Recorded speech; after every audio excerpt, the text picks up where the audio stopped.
Yo, what's poppin', y'all? It's Brother Front back at it with another Nikke video.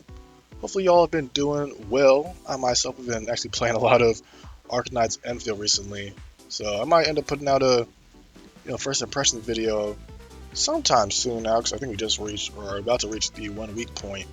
And let me know down in the comments below if you guys actually want to see some Arknights Enfield content.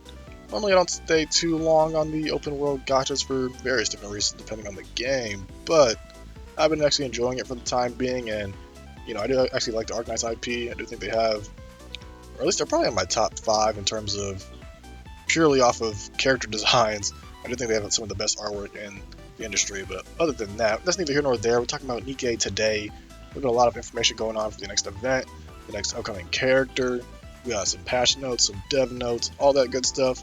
That being said, if you guys are enjoying this type of content and want to see more of it on the channel, feel free to leave a like, comment, and subscribe to your boy. It helps out a ton. That being said, as we are approaching the month of February, you already know we're going to get our next maid event for the year. And if you saw the last Bunny Girl event featuring Bunny 8 and Bunny Milk, it's basically a no-brainer who we're going to expect for the next event in terms of the maid event itself. With that being said, after Label's event is over, we're going to be getting the next character, who is going to be Velvet herself.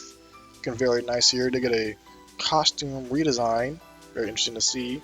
Now, when it comes to the last Winter Girl event, if you didn't see that, either because you didn't read the story or you weren't playing by that time, essentially by the end of it, when we got the whole situation dealt with, in terms of Velvet's old squad, she was like a whole secret agent espionage type of squad for Mustang because of his darker past, and obviously nowadays he doesn't want to really get into all that in terms of his past, so didn't really have a lot of usefulness in terms of her old squad. So basically told the commander, yeah, I'm just gonna give it to you.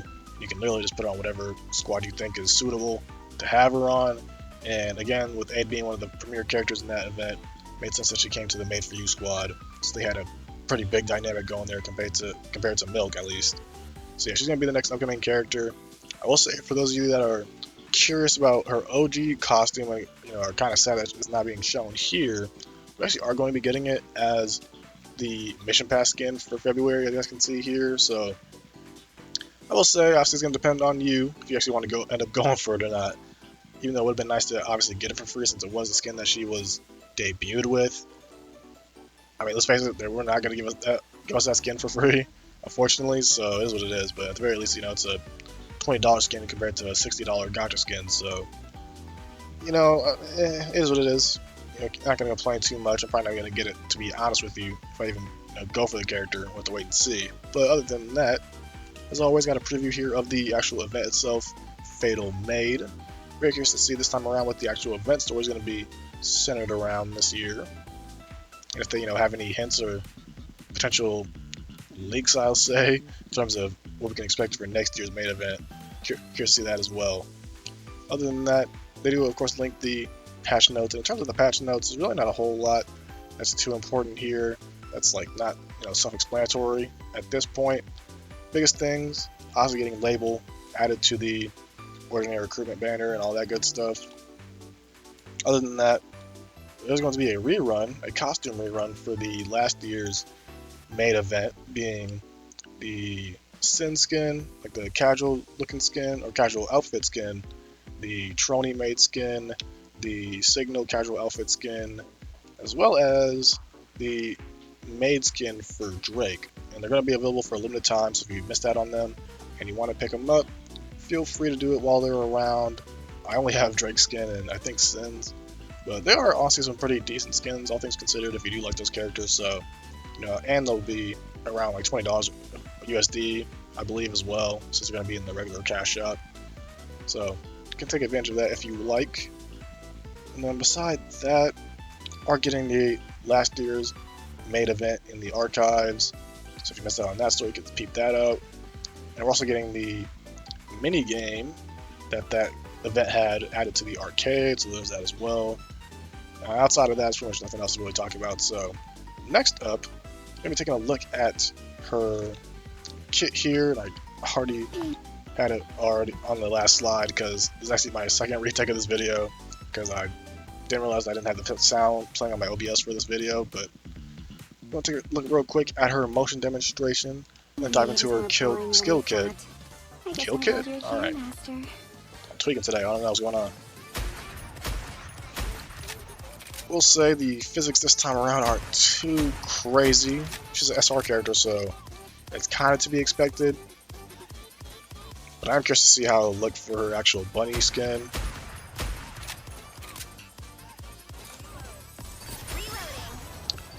And you can see there on that left side, it's a little bit of a ammo reserve. I wonder how that'll play out in terms of her being a sniper character. Oh, I guess that's it right there. Dishing out some bullets. Now it's interesting because during her burst, you guys saw she's like shooting a lot of bullets, but her ammo reserve isn't going down like a consistent rate, like if it was actually like expending it from each bullet she's firing. So I'm curious to see what will actually be what causes her to get rid of those bullets. You can see here, you're shooting, but it's like going down in like specific increments. So yeah, go ahead and take a look. So she's going to be a Burst 2 supporter character. It's going to be a sniper rifle, obviously, and a wind code unit. So I guess wind's just getting all the love nowadays. Can't complain there, but either way, skill 1, Sticky Fingers, activates at the start of battle and when entering Burst Stage 2. Bullet Snatch, which is I guess that thing that we saw with the ammo reserve. So steals the enemy bullets and keeps them in her ammo pouch. Their first effect affects all enemies, removes 5% of the bullets. And the second effect affects herself, fills the ammo pouch with 6,000 rounds, up to a maximum of 6,000. The effect is continuous, it cannot be dispelled, so basically getting her already just from the jump to her max ammo count for her pouch. I'm curious to see, since it says up to a max of 6,000, if there's going to be a way to earn ammo outside of just whenever you enter the second burst stage. About to wait and see. Activates when attacking with full charge while not in full burst. Affects self. Strengthens self by expending ammo from the pouch. Expends ammo from the ammo pouch, being 100 rounds. And then increases her attack by 30.5% for 3 seconds, as well as her attack damage by 30.5% for 3 seconds as well. Overall, they do obviously seem to make her be more of a damage support, just based on the first go alone at least, compared to full-blown supports. They are allowing her to buff her damage, but it's only possible for skill 1 when she's not, or when the whole team rather, is not in a full burst. So I'm curious to see how that will play out in terms of her own personal damage. For skill 2, Bullets of Love, activates when attacking with full charge during full burst, so this time it's actually during the burst. Strengthens allies by expending ammo from the pouch. Affects self, expends ammo from the pouch, this time 300 rounds. Affects all allies, giving an attack increase, or a caster's attack increase of 25.2% for 3 seconds continuously. And then affects all allies, giving a charge damage buff of 100.8% for 3 seconds.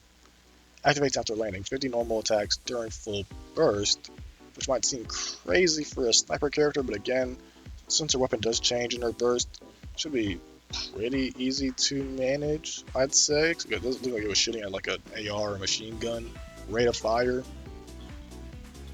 Spends ammo from the pouch to deal additional damage to the enemy. Affects self, spends ammo, being 300 rounds as well. Affects self again, giving an attack damage increase by 15% for 5 seconds. And then affects the target, deals 400.92% of final attack as additional damage. I will say her burst, or skill 2 rather, seems to be pretty decent. I mean, in terms of just her being a support, giving a caster's attack and a charge damage buff, it can basically be kept up permanently if she was like an off burst on the team, because if she is, using her burst, and since it does change the weapon, she's not really full charging during her burst, so blitz would pretty much be falling off just instantly after the first 3 seconds of the full burst. So if she is an off burst character, you could upkeep this up basically permanently for almost the entire fight. Basically, whenever you're bursting, as long as you can do it quickly, is pretty much the entire fight, or damn near the entire fight, which could be pretty good for characters obviously like SBS and Liberalio, since she is a wind unit. But she isn't tied only to wind characters in terms of buffing them, so it could be also for Red Hood, Alice, Raven from the Steeler Blade collab, all the versions of Snow White, Maxwell even. There's some characters that could take usefulness out of this buff here, or these buffs rather. If you do play her as an off burst again, since again with their burst changing the weapon, it might not be able to consistently be upkept otherwise. Although if you do use her burst, then her second part of her skill 2 will be a lot more effective. And since she isn't excluded from her own buff, she could even be buffing herself as well. So there's that too. As for her burst, perfect execution, 20-second cooldown, affects self, changes the weapon in use. Damage is 7% of final attack, which might seem low, but she does have... Well, I guess she isn't using that ammo reserve as we saw in the video, so... I don't know. Very curious to see how that'll play out. Granted, she's getting this 400% for 50 normal attack, so it should be a decent amount of damage coming out, I'd hope. Duration is 10 seconds. Additional effect, attack damage increased by 34.52% for 10 seconds. Overall, she's definitely going to be someone that needs to be tested in order to see how useful she'll actually be, because she has a lot of things that either are working in full burst or outside of full burst. So it's kind of like wish-washy between if they wanted to be like an on-burst or off-burst character in terms of being able to deal damage. If you wanted to deal damage, it definitely seems you have to make player as a, the on-burst, main burst 2 character. But at that point, you're kind of missing out on the first half of the skill 2, right? Since she's changing her weapon and not full charging anymore during a full burst. So I don't know. I just want to wait and see how much she can actually deal in terms of damage. Because if it's not that impactful, then she'll definitely just only be played mostly as a off burst 2, and then just play a stronger burst 2 character to just keep a bunch of different buffs going at the same time. Otherwise, I'm not too sure. And she's a supporter as well. If she was an attacker, I feel like it could have been a little bit better in terms of her scaling, but other than that, it is what it is. She's a standard character, so honestly it wasn't going to be anything too crazy. But do let me know down in the comments below what you guys think of her kit overall. I will say, in terms of the last thing I will mention about her kit before we get into the dev notes to finish it off, her skill 1 could maybe have some use in PvP, because when it comes to removing bullets from the enemies, obviously we've never seen the Raptors have like a definitive ammo count, so I'm not sure how they would even look in practice for PvE, like how useful that would actually be.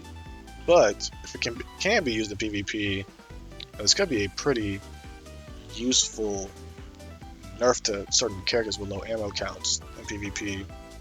So we'll have to wait and see how that will work as well. Go ahead and finish it off with the 2026 dev notes here. It's very short, so that's why I decided to include it in this video. Should be nothing too crazy, since it is the first dev note of the year.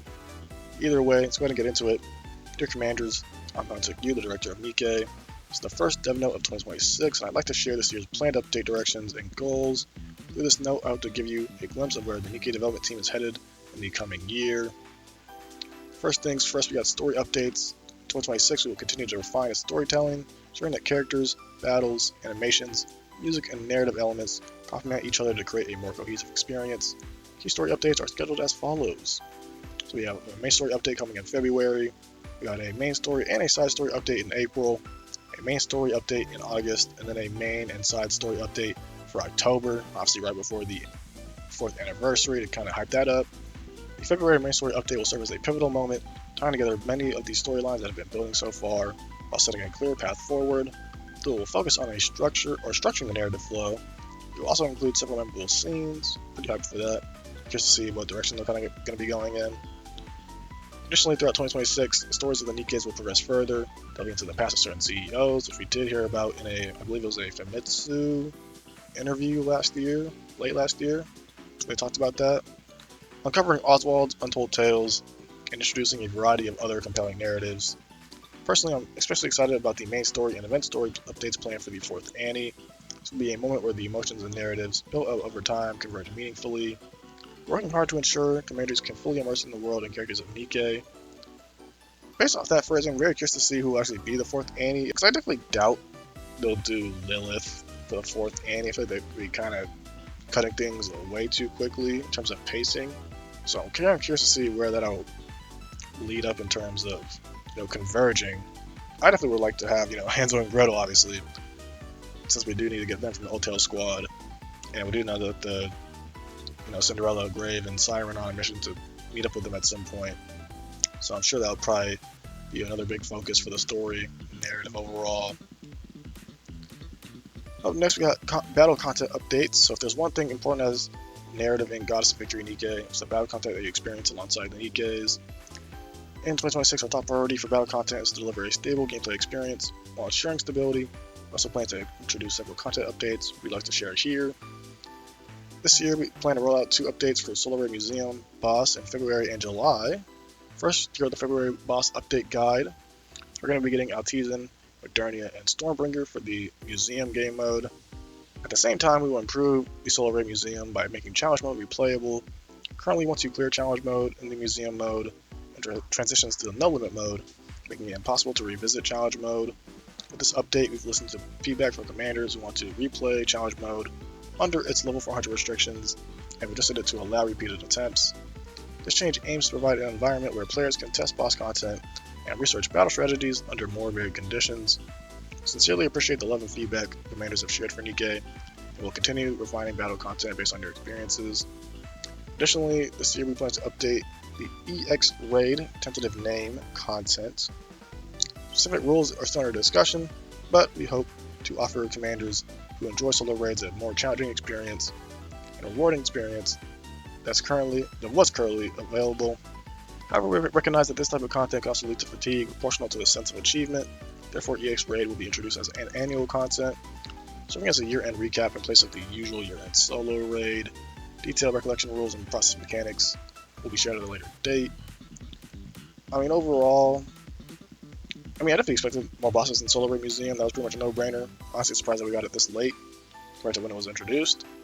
But outside of that, having challenge mode replayable could be something for, newer players if they want to just test out how strong their account is for certain elements.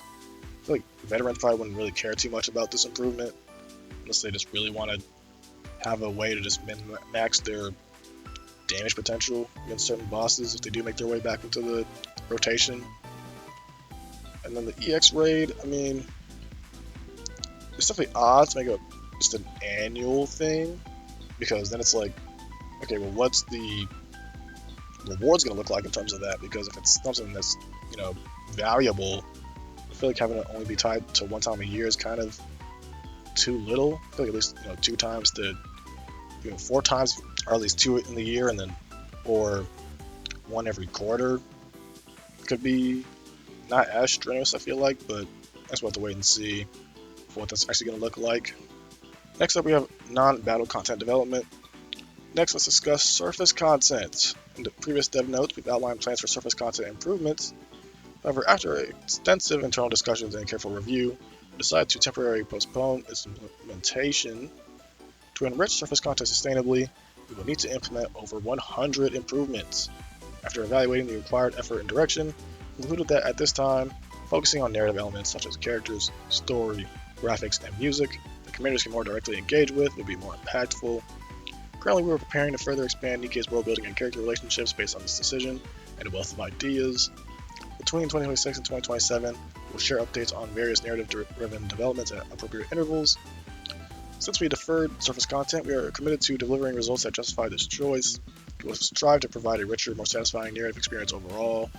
Meanwhile, the development currency originally planned for surface content, aka the hexacodes, which was the new progression system, will be distributed through other content with more details to follow soon. This is actually just crazy, I will say. We definitely all saw this coming. No one liked surface mode at all. Even with hexacodes, being a new progression system in the game, just the amount of time and effort it took to just get to the point where you were getting them consistently and all that stuff that came with the surface mode was just way too boring and kind of demanding, in my opinion. Because they had an egregious healing system to heal your units. It was absolutely terrible. The movement was abominable. I don't know how they thought that would be an appropriate amount of, pacing for the characters to move at if you weren't using someone that had improved movement speed. Just all the things about it was just make a game mode where you want players to play it not every single day, but pretty frequently to take advantage of the missions to get more custom modules for rerolling. Then it's just everything about it's just such a pain and a chore to do. It's terrible to just experience at all. And the fact that they had over 100 improvements that they would need to do to just make it better tells how bad that game mode was. So It is crazy that we have to wait at a minimum a year, basically, to see the end result for that. At the same time, at least they're planning to give us hexacodes in some other ways than just surface content, so that's really the only important thing that I care about, was the hexacodes and the custom modules. So I'm sure we'll probably get it either through, raids or maybe event stories or whatever the case may be, maybe even main missions. And then lastly, we have the favorite item update, finally after all this time, getting more favorite items. So this year we plan to introduce favorite item updates twice, in February and July. The Nikke is receiving favorite items in February are Moran, Zwei, Senti, and Privity. This dev note we are also revealing their favorite item wallpapers so you can preview their new looks and styles in advance. Honestly pretty crazy because I did mention in my Solar Ray video against Only One how I wanted Privity to get a favorite item, so it's honestly crazy that they actually, went through with it. Even though it does make sense, she's like one of the characters in the game that was not only there at the start, but also can easily be better just by giving a favorite item to, because she already could provide some usefulness back in the day when she was being used. And then Mirana could easily see her getting a favorite item because she's a PvP unit and she's already pretty good, so just making her better for that.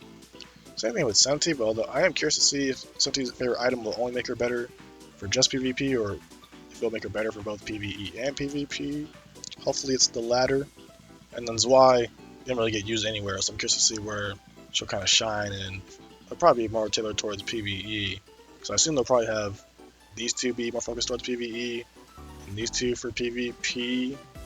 Because if they made Privity, have a longer stun duration, she would just be broken in PvP, so I doubt they'd do something like that.